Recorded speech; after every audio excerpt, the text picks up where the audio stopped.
James Buchanan was our 15th president. He was the only president to remain a bachelor for his entire life. He was also the only president to have come from Pennsylvania. There were some rumors that he was a homosexual, but the evidence on this is not clear. Buchanan has been viewed as one of our worst presidents, mainly due to his inability to stop the upcoming crisis and the succession of the southern states. Probably, however, nobody could have stopped this. It was thought, though, that his attempts were half-hearted. This is partially due because he actually believed in the policy of state rights. He didn't think the federal government had any role in telling the states whether they could be slave states or free states. He thought that was up to each individual state. This, however, also caused him not to be able to accomplish anything while he was in office, because the slavery issue spilt over to virtually every other issue.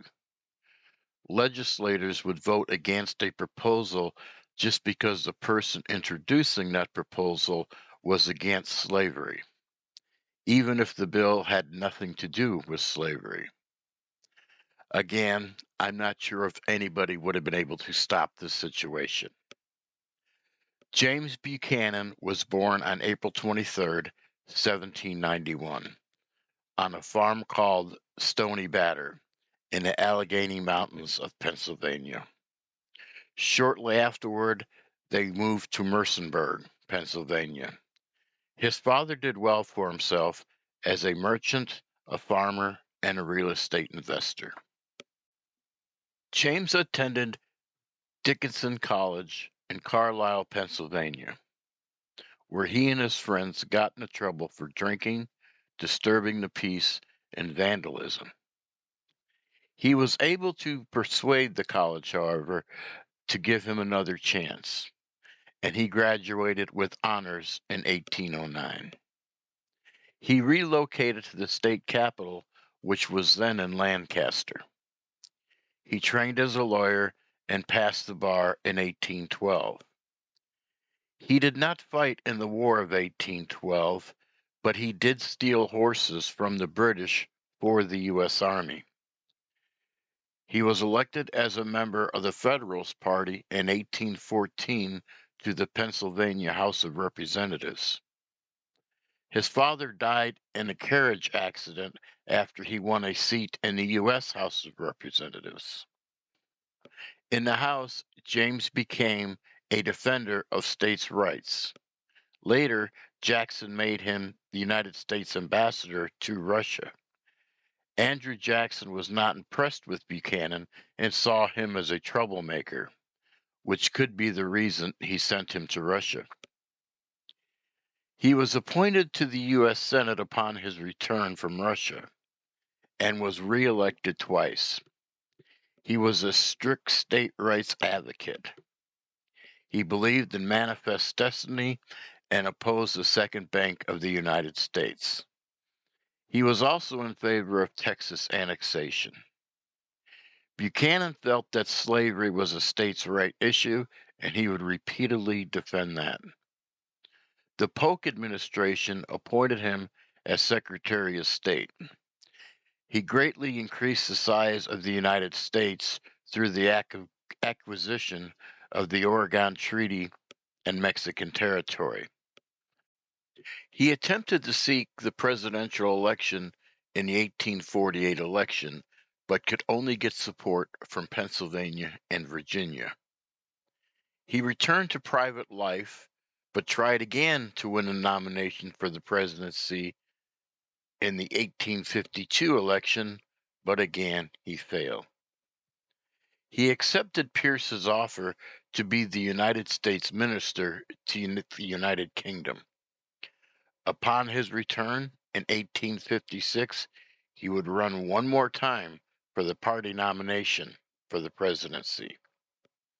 On the 17th ballot, he was nominated as the Democratic Party nominee for President of the United States. The convention also nominated John C. Breckinridge as vice presidential candidate. They faced the Know-Nothing candidate Millard Fillmore and the Republican candidate John C. Fremont. Buchanan received 174 electoral votes, carrying 19 states and getting 45.3% of the popular vote. John C. Fremont received 114 electoral votes, carried 11 states, and got 33% of the popular vote. Millard Fillmore received 8 electoral votes, carried 1 state, and got 21.5% of the popular vote. Buchanan would face a downturn in the economy. It was called the Panic of 1857. There was a rash of bank and business failures. Buchanan attempted to restrict the money supply in hopes of stemming inflation. He encouraged the states to do the same. He also wanted to reduce the deficit, but the federal spending grew under his administration. The economic crisis lasted for a few years. Problems stirring in Utah, as Utah's territorial militia was attacking non-Mormon settlers. Buchanan sent 2,500 troops to Utah, and after clashes with the militia, a negotiator was sent to resolve the dispute. It was decided the governor of Utah, Brigham Young, would have to be replaced. In the meantime, the crisis in bleeding Kansas was continuing. There were even 2 different governments in Kansas. There was a pro-slavery government, and there was an anti-slavery government. To get statehood, a constitution had to be submitted to Congress, but from which government? In the end, Buchanan picked the pro-slavery government. The conflict in Kansas was splitting the Democratic Party as well. He achieved little in foreign policy either. He wanted to acquire Cuba, but it failed. He was negotiating to try to buy Alaska with the Russians, but that also failed.